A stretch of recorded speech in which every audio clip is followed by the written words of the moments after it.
sempre com muita alegria e carinho que a gente retorna aqui ao GECAL. Estamos todos já sobre as bênçãos, a proteção de Jesus. Vamos desligar o mundão lá de fora pelos próximos minutos. Hoje um dia especial em que a gente tem que lembrar que não basta a gente ser espírita dentro da casa espírita. Temos que ser espíritas em todos os momentos. Que amanhã temos um momento importante para o nosso país, as eleições, e temos que lembrar que o livre-arbítrio é uma lei divina. Logo, nós temos que respeitar as leis de Deus. Não podemos cair na armadilha de discussões, de desentendimentos por divergências de opiniões. Todo mundo tem direito a ter o seu. Então, rogamos a Jesus que abençoe o nosso povo para que tenhamos um dia histórico harmoniosamente. Agradecendo a casa pela oportunidade e sempre agradeço àqueles, tem várias carinhas que a gente vê todo dia no celular, aqueles que nos acompanham, compartilham o nosso trabalho de amor, que são as sementes diárias.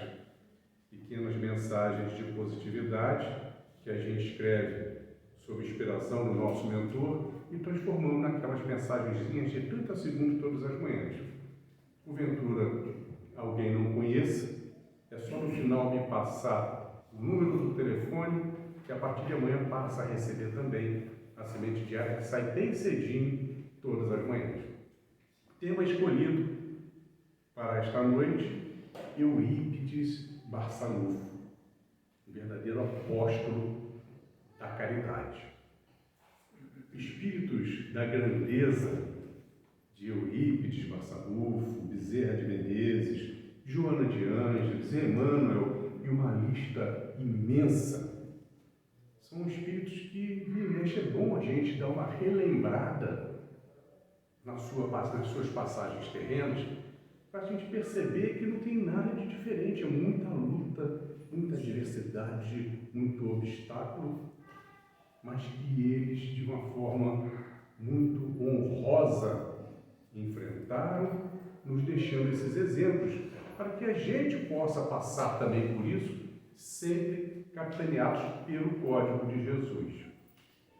Eurípides retornou à matéria no dia 1º de maio de 1880, na pequena cidade do interior de Minas, cidade de Sacramento. Até o nome da cidade é sugestivo. Sacramento vem do latim verdade sagrada. Ele é o terceiro filho de 15 do seu Mojico e Dona Meca, como eram carinhosamente conhecidos na região. É uma característica desses espíritos o amadurecimento que se mostra precoce aqui na matéria. Também é uma característica a intelectualidade, a inteligência. Porque, na realidade, quando a gente retorna à matéria, a cada reencarnação, tudo aquilo que a gente já tenhamos aprendido, a gente não joga fora, aquilo está ali, só está adormecido. E à medida que a gente vai exercitando, vai tendo contato, vai colocando para fora. Daí, algumas pessoas terem muita facilidade em matemática, outras em línguas, e assim vai. Eurípides, aos 6 anos de idade, ele foi matriculado num pequeno colégio municipal para a sua alfabetização. Mas já ali, com 6 anos, ele tinha um senso de responsabilidade. Ele queria participar ativamente. Então ele buscava ganhar os trocadinhos dele, inclusive na loja do pai. Seu Mojico tinha uma loja de tecidos e artigos diversos.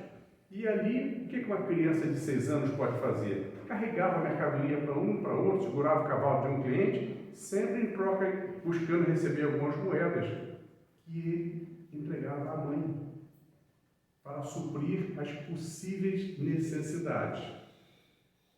Aos 9 anos de idade, inaugura em Sacramento um importante colégio particular, o Colégio Miranda. Então, São Mogico transfere Eurípides para esse colégio, matricula ele com 9 anos.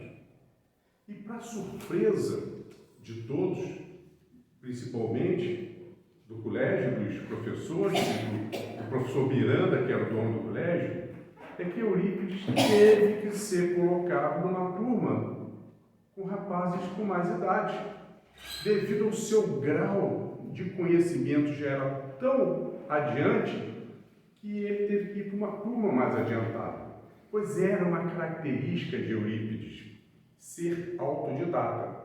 Enquanto ele estava lá no coleginho se alfabetizando, ele não se limitava àquilo, aprendeu a ler, ele quis começar a aprender a tudo. E como falamos, muitas das coisas era só relembrando.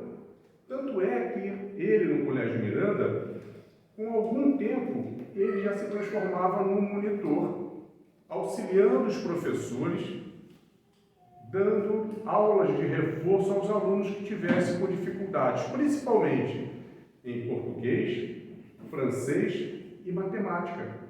Eurípides dava aula disso aos seus colegas que estavam em dificuldade. Aos 12 anos, ele apresenta também a sua veia artística.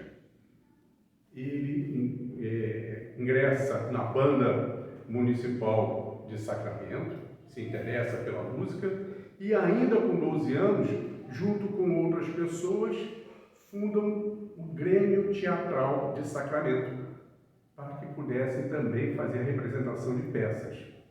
Sempre nessa sequência de tudo que ele pegava para fazer, ele fazia e fazia bem. Quando Eurípides chega aos 21 anos, o professor Miranda, dono do colégio Miranda, vai ter lá com o seu Mogico dizendo: o colégio não tem nada mais a acrescentar à intelectualidade de Eurípides. Ele tem uma intelectualidade diferenciada, é um desperdício. Aconselhando ao seu Mogico que levasse ele para uma grande cidade, uma metrópole, para que ele pudesse cursar cursos superiores. Seu Mogico assim o fez. Pegou Eurípides e trouxe para o Rio de Janeiro. Eurípides, desde novo, ele se preocupava muito com a saúde das pessoas necessitadas, das pessoas carentes, como também era o maior problema da vida dele, a saúde de sua mãe. A sua mãe, ela vivia tendo pequenos desmaios e que os médicos não encontravam o problema. Então, Eurípides tinha aquela preocupação. Então, quando veio para o Rio de Janeiro, ele se interessou em cursar medicina, para que pudesse atender a esses necessitados. Seu Mogico consegue matriculá-lo na Escola Preparatória de Medicina da Marinha e voltam a Sacramento para que Eurípides providenciasse as suas mudanças, fizesse lá a sua bagagem e viesse definitivamente para o Rio de Janeiro para poder cursar. Ele todo feliz, preparando tudo, talvez motivada pela emoção de ver o seu filho querido, que iria ficar distante de uma forma, pelo menos por um grande período, Dona Meca sofre um desmaio diferente dos outros, um longo desmaio. Eurípides, sempre comprometido com a mãe, ele prefere abrir mão da medicina e não se afastar de sua mãe. De certo, a espiritualidade superior ajudando a ele na decisão, porque a missão Eurípides estava ali, naquela região. Eurípides, ao longo desses anos, ele criou o colégio, o Liceu Sacramentano, onde ele mesmo era um dos professores que dava aula de diversas matérias, com o objetivo de dar uma oportunidade no Liceu Sacramentano àqueles alunos que não tinham condições de pagar o Colégio Miranda. E a exemplo do que Kardec fez quando Hippolyte Léon Denisard, aos alunos que podiam pagar, pagavam. E aos que não podiam, recebiam a aula igualzinho, dedicado a servir. Ele também participou da fundação do jornal Gazeta Sacramentana. Não só na fundação, como durante muito tempo passou ele a ser uma das pessoas que escrevia as matérias. Parecia que seu dia tinha muito mais do que 24 horas. Pois ele já trabalhava desde a adolescência como guarda-livros na Casa Mojico. Guarda-livros é o que hoje a gente chama de contador. Era ele que fazia todo o controle dos estoques, de tudo, da parte da administração da loja de seu pai. E é da onde ele tirava os proventos dele. Proventos que ele utilizava quase que na totalidade nas suas obras assistenciais em favor dos necessitados. Eurípides, ele vindo de uma família católica, ele era um católico fervoroso, mariano. Eurípides, ele também trabalhava algumas horas do dia como voluntário na Irmandade São Vicente de Paulo. Ele trabalhava ali como um secretário-geral, um secretário administrativo. Veio a se candidatar a vereador. Foi eleito com facilidade, por um período de 4 anos, começando no final de 2007, de 1907, indo até início de 12. No entanto, ele, um progressista, dentre outros projetos aprovados, ele conseguiu aprovar um projeto para a construção da usina elétrica de Sacramento, a usina do Cajuru, trazendo energia elétrica para Sacramento.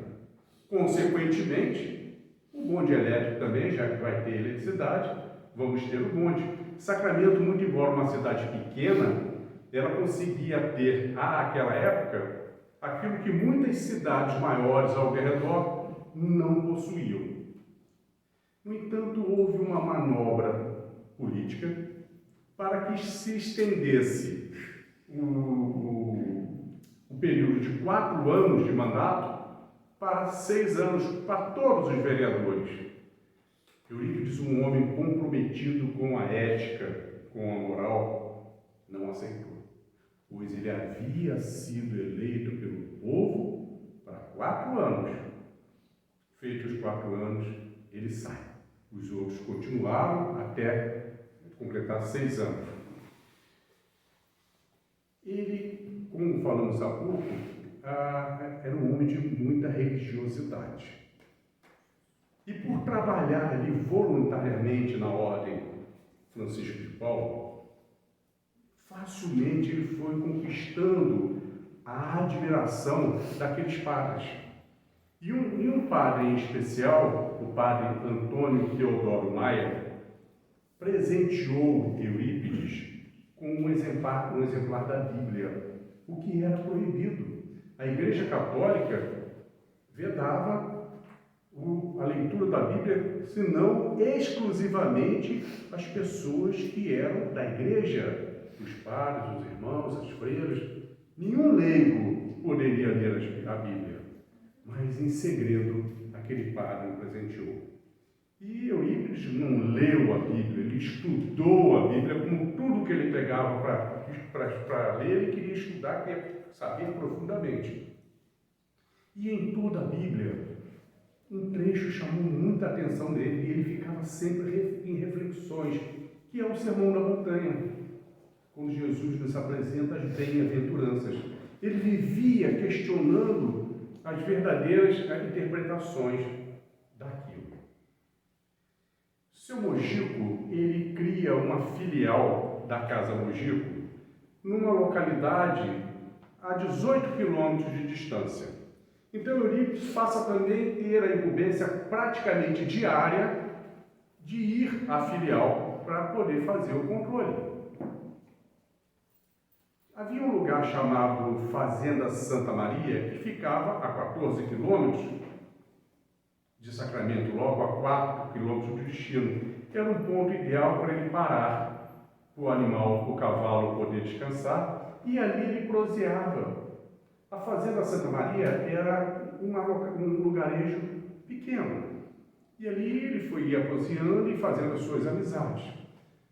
Um tio querido, o tio Mariano, veio transferido de perto de Uberaba para residir ali em Santa Maria. O tio Mariano era um materialista convicto, de carteirinha. No entanto, quando chega e começa a morar ali em Santa Maria, ele se depara com fenômenos de efeito físico. Fenômenos inexplicáveis. Janelas das casas dos casebres trancadas por dentro e que se abriam sozinho durante a noite. Pedras que caíam nos telhados, acordando todo mundo. E quando se ia correr para ver, não tinha pedra nenhuma. Objetos que subiam daqui e apareciam acolá, misteriosamente. O seu Mariano foi ficando encafifado com a coisa. Lembrou de um amigo, Frederico Peiró, lá de perto de Uberaba. Esse amigo era um espírita, um médium espírita, e convidou ele que fosse lá verificar aqueles fenômenos. O que ele podia dizer a respeito? Frederico Peiró, quando chega lá e vai verificando os fenômenos, constatou que naquele pequeno local, naquele lugarejo, havia uma concentração enorme de médiuns de efeito físico. O que são os médiuns de efeito físico? Só para a gente lembrar. O espírito ele não tem condição de movimentar um corpo desse. O espírito não tem condição de bater, fazer o barulho de batida numa porta. Ele precisa de um material que é fornecido por médiuns de efeito físico e com esse material ele consegue interagir no mundo material, movimentando, transportando, criando sons, seja o que for. Por isso ocorriam tantos daqueles fenômenos ali. Contra fatos não há argumento. Logo, o tio Mariano rasgou a carteirinha de materialista e se tornou um espírita convicto. Frederico Peiró disse: o interessante é que você crie aqui nessa localidade um centro que será de núcleo de educação, não só dos médiuns, um de educação cristã, pois o espiritismo é o cristianismo redivivo. E disse que poderia auxiliá-lo nessa criação. E assim foi criado. Não liguem, isso são obsessores amados, nós não vamos nos interferir. E então criou-se, no dia 28 de agosto de 1900, tio Mariano cria o Centro Espírita Fé e Amor. Aquilo caiu como uma bomba na família de Eurípides Bassanufo. Tio Mariano era muito querido, mas enquanto era materialista não incomodou ninguém. Mas quando tio Mariano se declarou espírita, aquilo foi uma bomba, pois o espiritismo é coisa do diabo. Passou a ser o segundo grande problema da vida de Eurípides. O primeiro era a doença da mãe.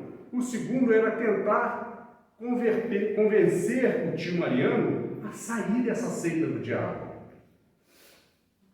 Eis que tio Mariano teve que passar um dia por Sacramento e dormiria lá para depois voltar. Dormiria na casa de Dona Meca. Eurípides então pede à mãe que preparasse a cama de Mariano no quarto dele, para que eles pudessem ter algumas horas sozinhos e ele ia conseguir convencer o tio a largar essa seita diabólica. E assim ele fez. Portas fechadas, começou a argumentar com o Mariano por alguns minutos. No entanto, o tio Mariano, reconhecendo a grandiosidade do intelecto de Eurípides, e humildemente disse: eu não posso debater com você, uma pessoa tão letrada. Eu não tenho condições de debater com você. Tá bom, me dou por vencido, mas aceite este presente. E presenteou Eurípides com um livro cujo título era Depois da Morte, de autoria de Leon Denis. Só para a gente lembrar, Leon Denis foi o grande apóstolo do Espiritismo que, após o desencarne de Allan Kardec, deu continuidade na divulgação do Espiritismo. Eurípides pega o livro, abre, lê a primeira página, lê a segunda e se depara com algumas questões que ele tinha de dúvidas que a igreja nunca tinha tirado. E logo ali ele vê explicações para algumas de suas dúvidas. Senta-se à mesinha do quarto, puxa a vela para perto e começa a leitura. Mariano se deita e dorme. Mariano, quando acorda de manhã, olha, e o livro está lá lendo. Porque ele não lia, ele estudava. É diferente. A gente lê, volta lá atrás e volta novamente, interessado por aquele livro. Mariano se levanta, toma o seu café e se despede.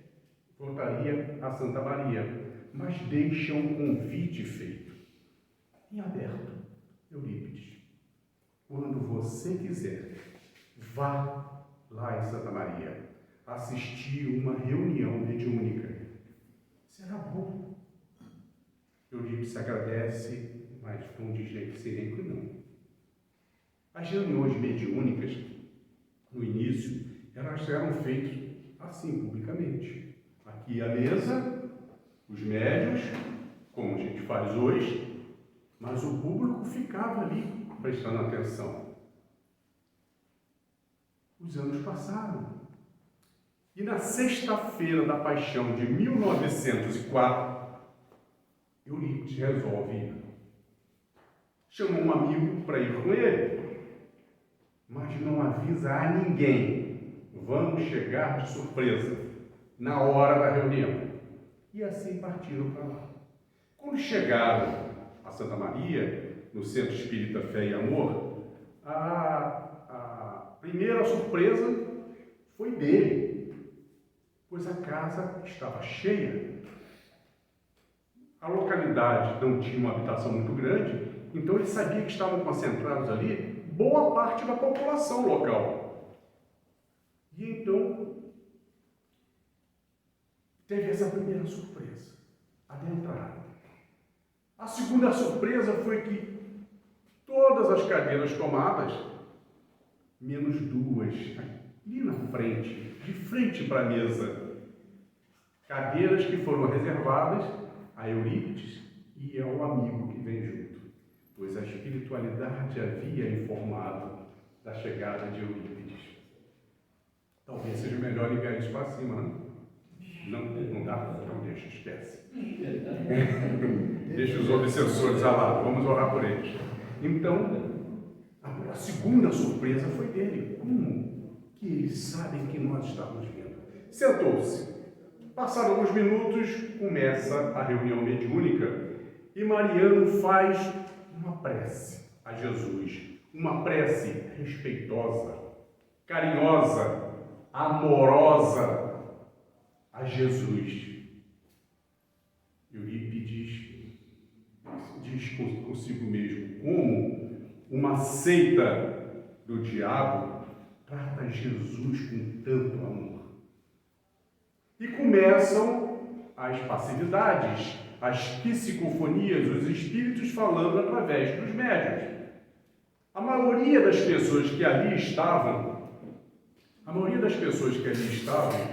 eram pessoas rudes, pessoas de pouca cultura. E começa a impressionar Eurípides que quando estavam ali mediunizadas, o espírito falando por elas falavam sobre os diversos assuntos com conteúdo, com eloquência. E aquilo foi surpreendendo Eurípides. Até que ele mentalmente faz um desafio aos espíritos. Se são verdadeiramente os espíritos que estão falando através dessas pessoas, eu gostaria que João Evangelista viesse aqui me esclarecer as minhas dúvidas sobre o Sermão do Monte, sobre as bem-aventuranças, mas que o fizesse através de Aristides. Aristides era uma das pessoas integrantes da mesa que era um analfabeto por completo. Ele não sabia fazer a letra O, muito menos falar sobre um assunto tão importante. Alguns minutos depois, Aristides dá a passividade e se levanta. E por longos minutos explica, tintim por tintim, de cada bem-aventurança, tirando todas as dúvidas que Eurípides tinha. E ao final, ao se despedir, se despede como João Evangelista, apóstolo de Jesus. Impossível, a conversão foi imediata. Eurípides se converte ao Espiritismo e passa, então, a todos os dias querer participar das reuniões. E logo numa das primeiras reuniões, quem se comunica é São Vicente de Paulo, que se comunica, revelando a Eurípides ser ele o mentor, o guia espiritual de Eurípides Bassanufo, naquela reencarnação, desde o início. E para que não houvessem dúvidas, ele começa a relatar diversas ocorrências de Eurípides de quando criança, de quando mais jovem, de quando adolescente, coisas que só Eurípides sabia, dirimindo todo e qualquer tipo de dúvida.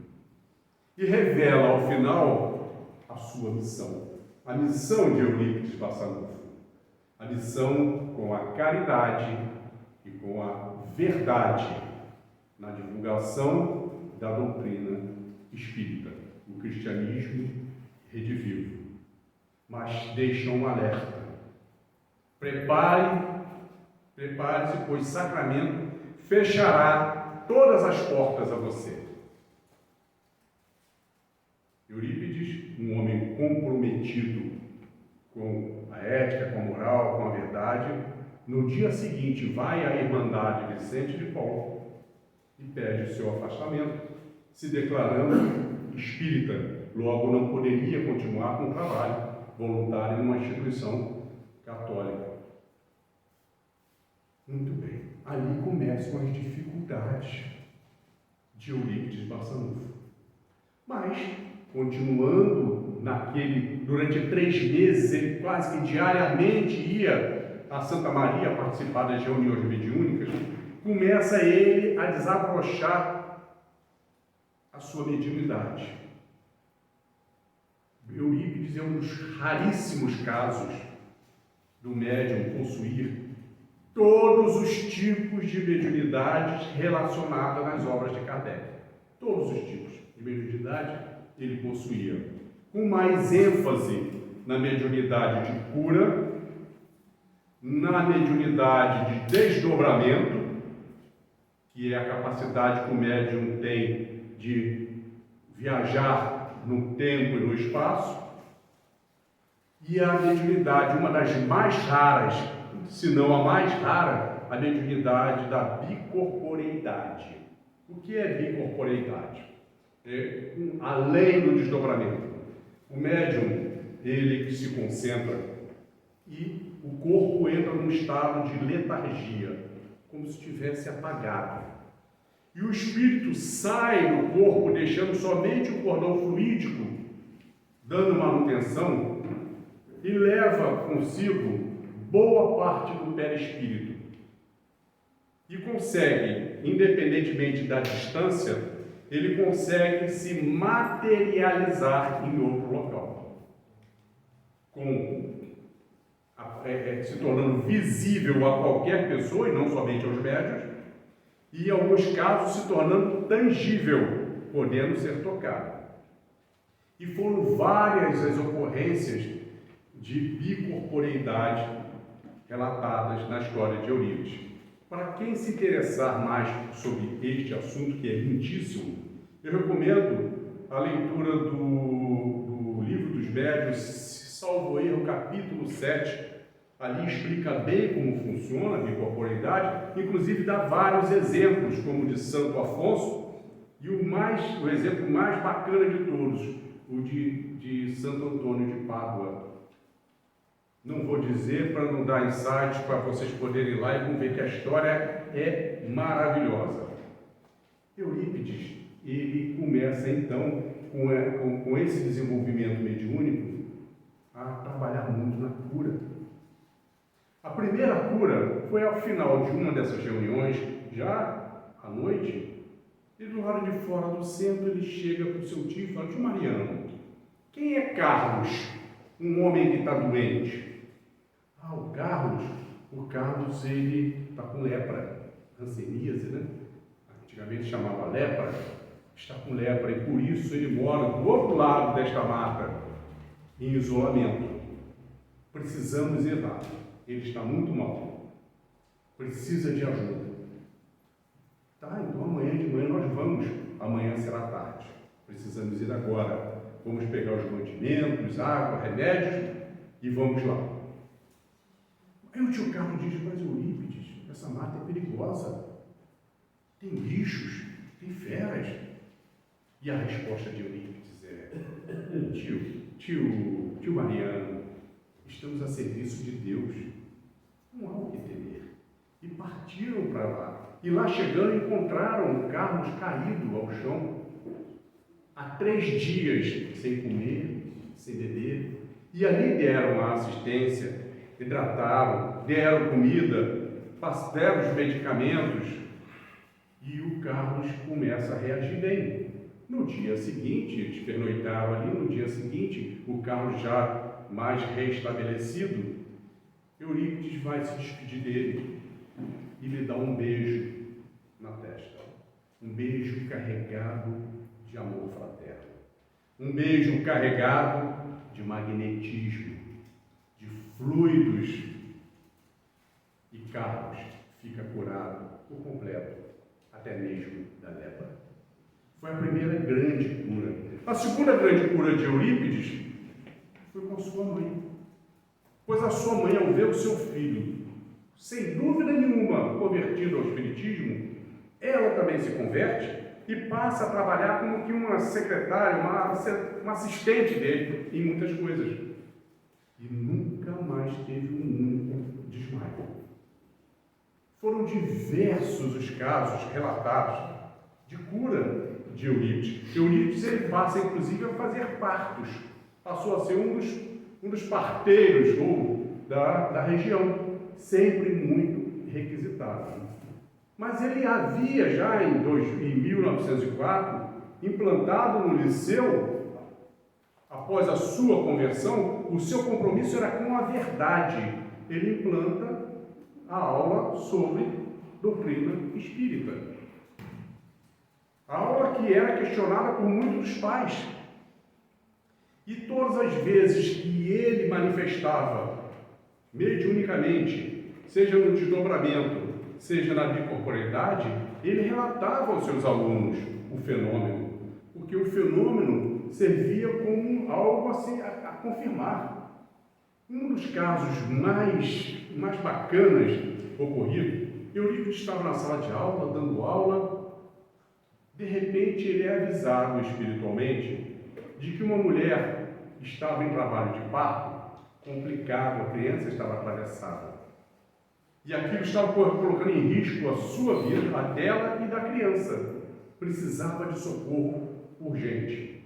A mãe havia pedido ao esposo que fosse à cidade buscar o professor Eurípides para fazer o parto, porque a criança não ia nascer. Aquele homem monta no cavalo e toca em cavalgada pelo único caminho que havia lá da roça até a cidade. Era um longo caminho. Eurípides, recebendo esta informação, essa instrução, ele se debruça sobre a mesa, entra em estado de letargia e se materializa do lado de fora daquela casa. Adentra, faz o parto, um menino nasceu, tudo certo, sai da casa, desmaterializa e desperta na sala de aula. A turma toda em silêncio, esperando o retorno do professor. Ele desperta e relata aos alunos o ocorrido.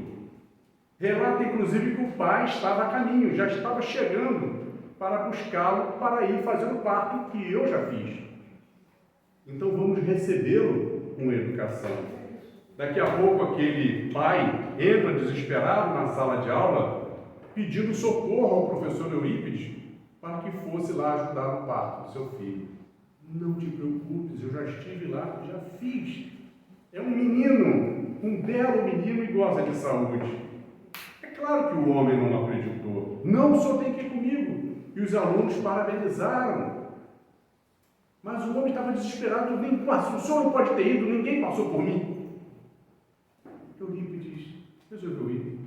Montou no seu cavalo, acompanhou aquele homem. Chegaram lá àquela casa. E quando adentraram, uma mulher estava sentada com a criança em seus braços, dizendo: professor Eurípides, o senhor precisava ter voltado.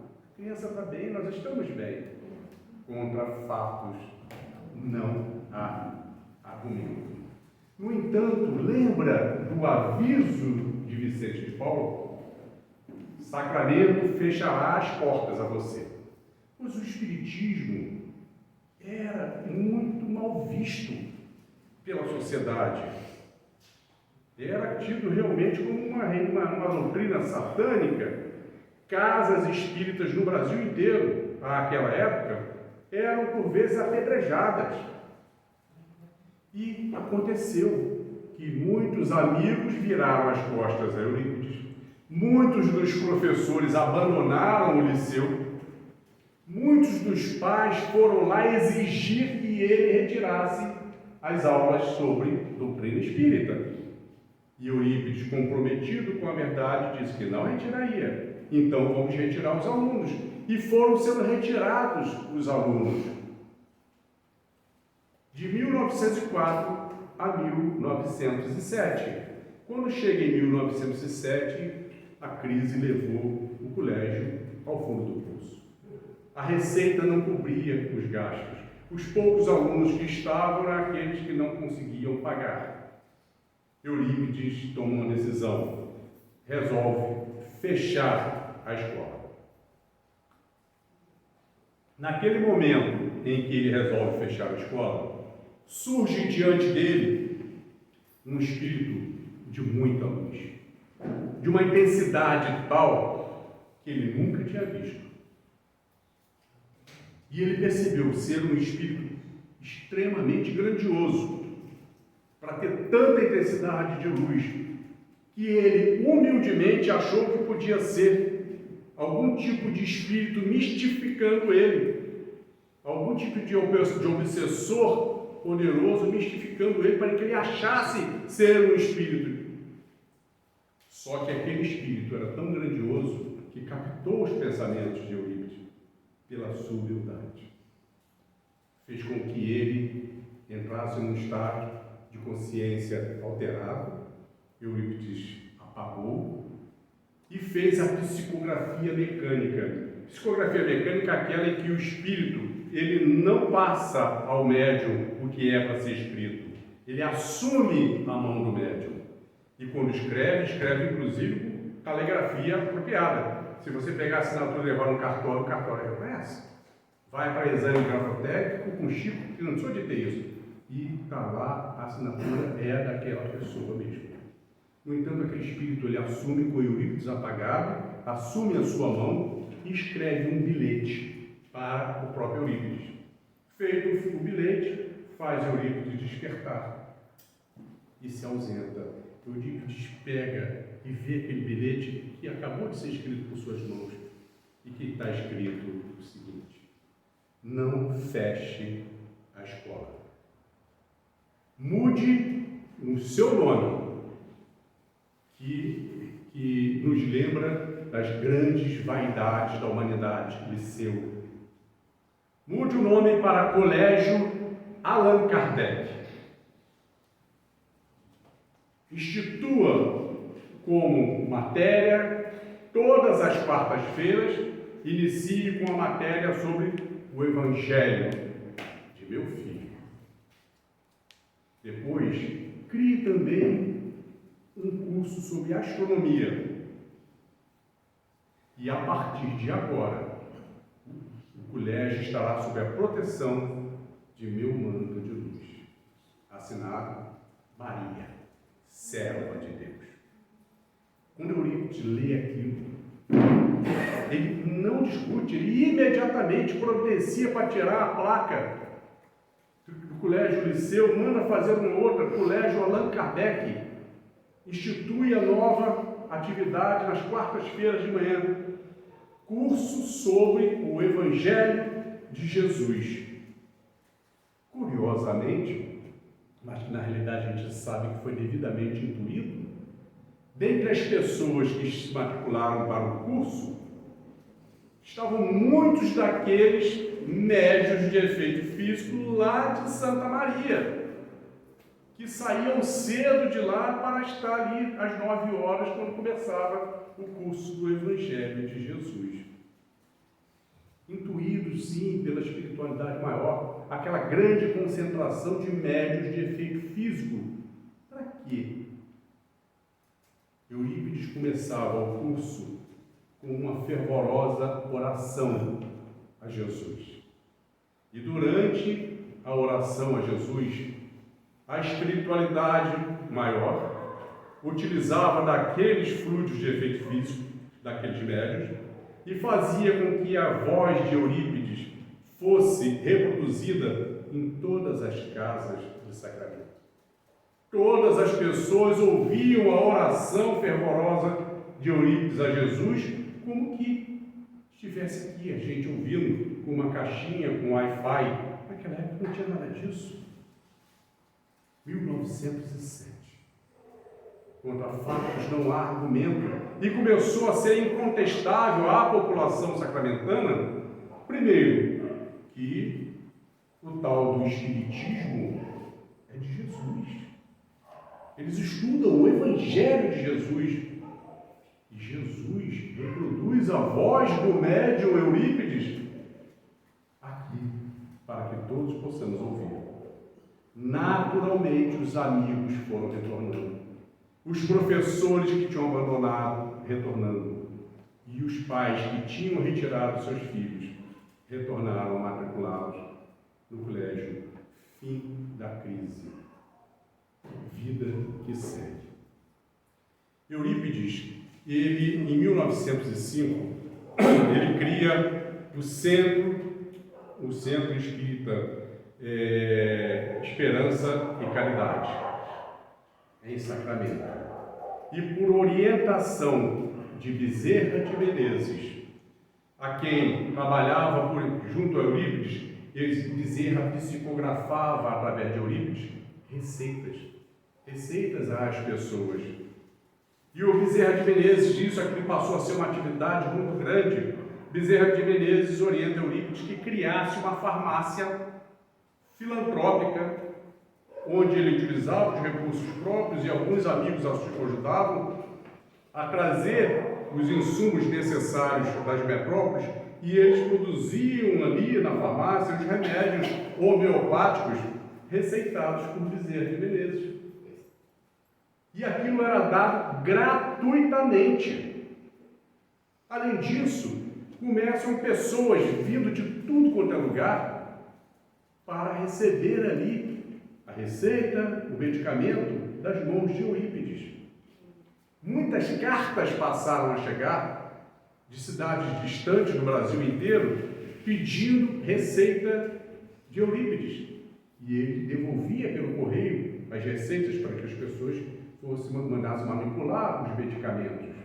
Tantos casos ocorreram de Eurípides se dirigir a determinada casinha em local tal distante, onde havia uma pessoa doente e que ninguém tinha dito. E chegava lá já com o medicamento ministrado por Bezerra de Menezes. Dava o medicamento certo para a cura. Passei a se dedicar cada vez mais e mais a esse tipo de atividade. Até que no ano de 1918, no dia 25 de abril de 1918, Vicente de Paulo leva Eurípides em desdobramento às esferas superiores. E lá comunica a Eurípides que a sua missão estava por finalizar. Retorna Eurípides ao seu estado normal, consciente do que tinha sido avisado. E nada mudou no seu dia. Continuou ali trabalhando direto no atendimento aos necessitados, aos doentes, e que havia um agravante, a gripe espanhola. A gripe espanhola que matou milhões de pessoas no mundo havia chegado também a Sacramento. E muitas das pessoas que lá iam buscar o atendimento saíam curados. Até que no final de outubro de 1918, Eurípides, ele contrai a gripe. E os seus remédios não iriam fazer efeito, pois ele sabia já anunciado o momento de sua desencarnação. No dia 1º de novembro, Eurípides desencarna. E ao retornar à pátria espiritual, é recebido por Vicente de Paulo, Bezerra de Menezes e Santo Agostinho. Já imaginou a gente ser recebido por um trio desse? Ai, meu Deus! Quase que dá vontade de falar, aí dá vontade de morrer. Mas na hora certa.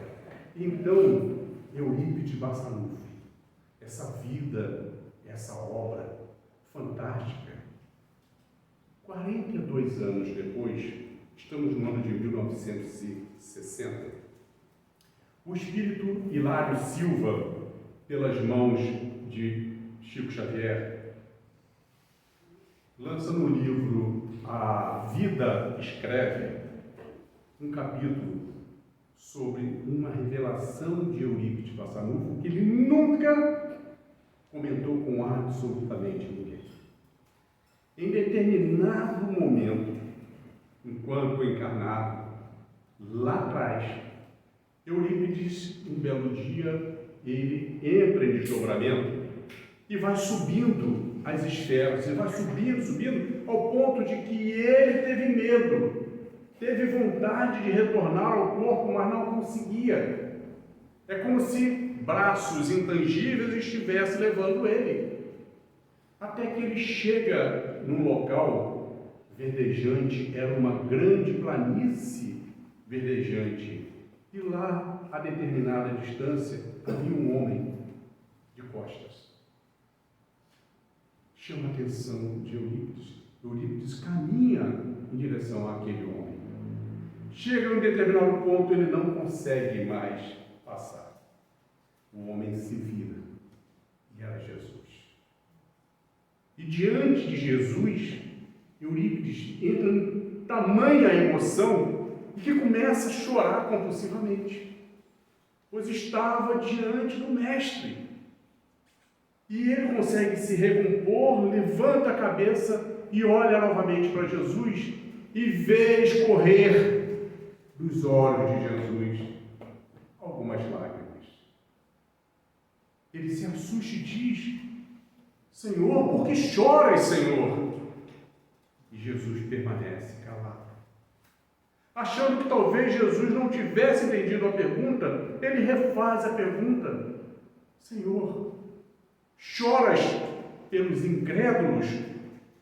E Jesus diz: não, Eurípides, os incrédulos necessitam do nosso amor. Choro por aqueles que conhecem o Evangelho e não os praticam.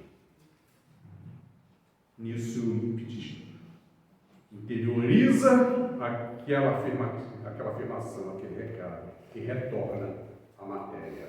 E daquele dia em diante, nunca mais deixou de trabalhar ferrenhamente pelo bem do próximo.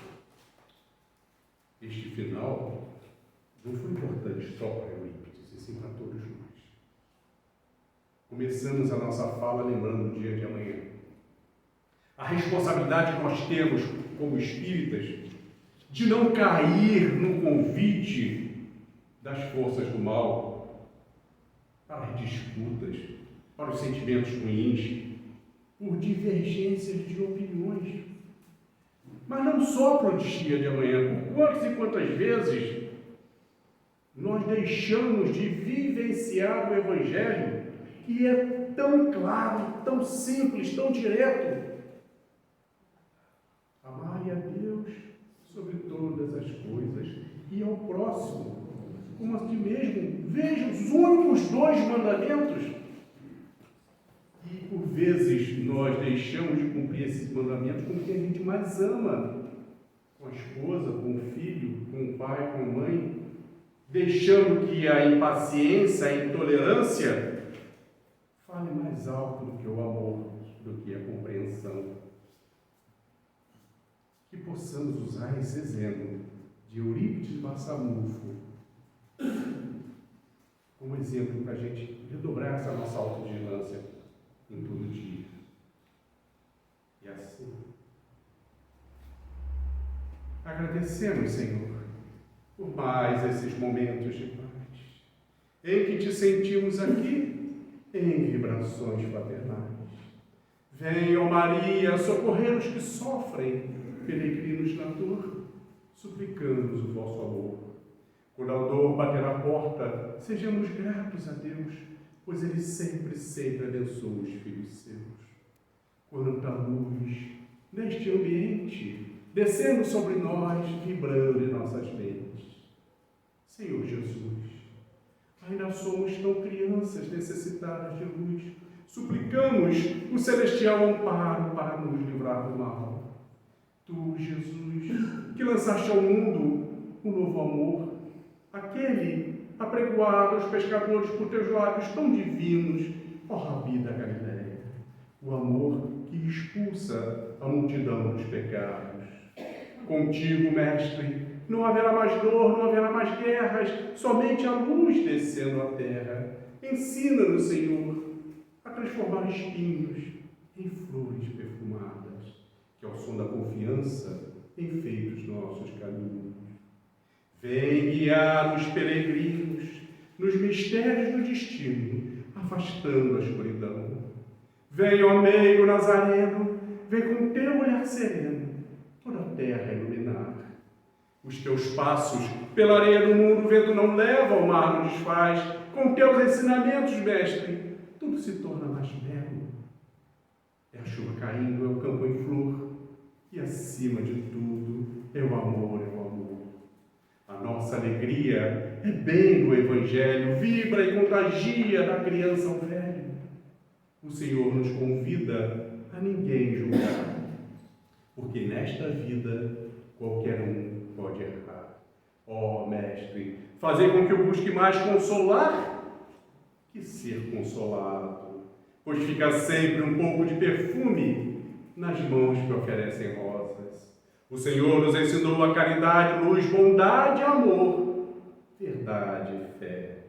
Nosso grande tesouro é a água viva, é o pão que sacia, é este amor que vem de ti, ó Jesus.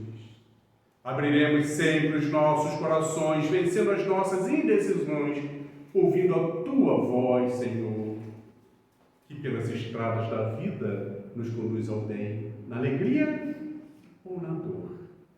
Que seja o amor a nossa bandeira de luz, amado Mestre Jesus. Que o Senhor seja a luz em nosso vogar, que o risco não nos impeça de tentar ganhar o mar com um instrumento que se chama amor. Abençoe, Senhor, a nossa união como bons amigos, como bons cristãos. E assim lembrarmos sempre que no reino da paz e da luz, à espera por nós tu estás, ó Jesus. E que por todo o universo infinito, conosco Deus está. Obrigado, Deus, pelo vosso amor e pela nossa existência. Obrigado, Maria, pelo vosso amor e pela vossa assistência. Obrigado, Jesus, pelo vosso amor, ensinamentos e benevolência. E obrigado a todos pela atenção e paciência. Fiquemos em paz.